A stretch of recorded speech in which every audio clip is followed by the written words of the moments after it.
Well, hello and welcome to Play PKN, the weekly video bulletin of the top news stories on PKN Packaging News, Australia's media hub for the packaging industry.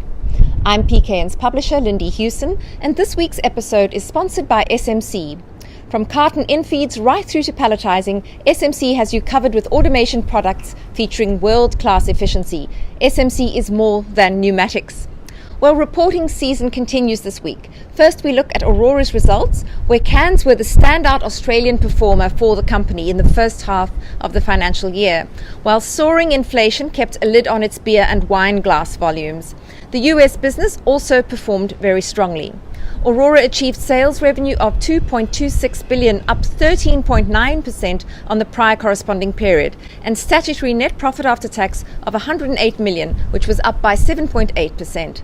Orora's earnings are expected to be higher in the full year, reflecting what the company said is the resilience of the business in what is a challenging year of economic conditions.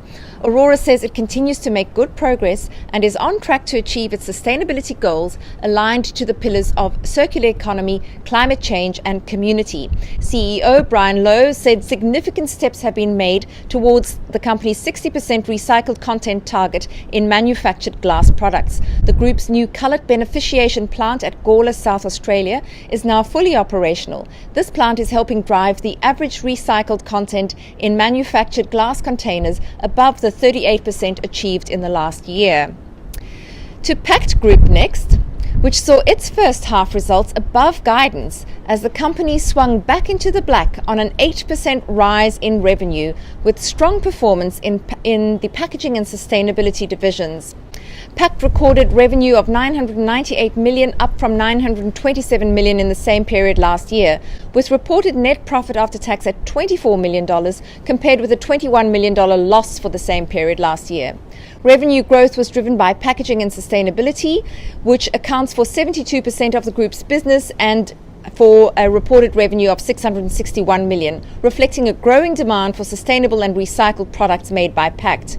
Speaking to analysts and investors on the results, CEO and Managing Director of the business Sanjay Dayal described the results as solid and said they had been achieved despite an unreliable supply chain and in challenging conditions. That seems to be a recurrent theme, challenging economic conditions for the packaging industry.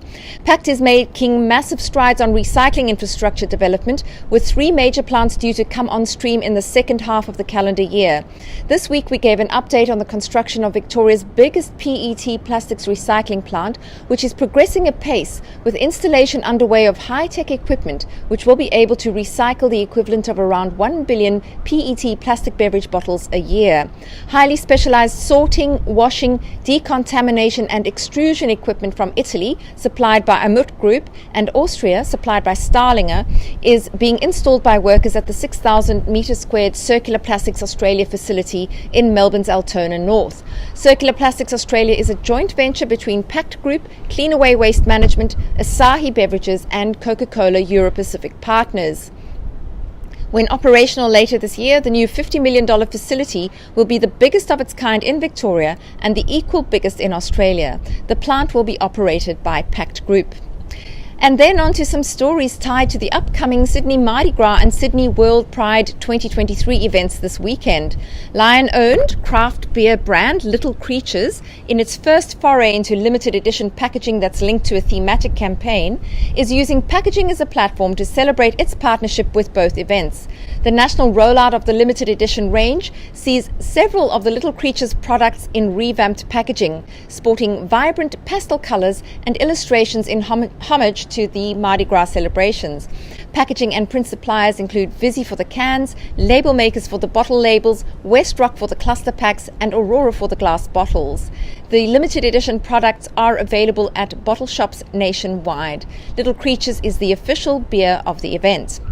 The official wine of Mardi Gras and Sydney Pride is Treasury Wine Estate's Squealing Pigs brand, which itself has launched 9 new versions of its rosé with limited edition labels, designed by Wonderman Thompson in 2022 and updated by Treasury Wines in 2023 to champion the colourful spectrums of love, sexual orientation and gender identity, the company said. The labels were printed by CCL Industries.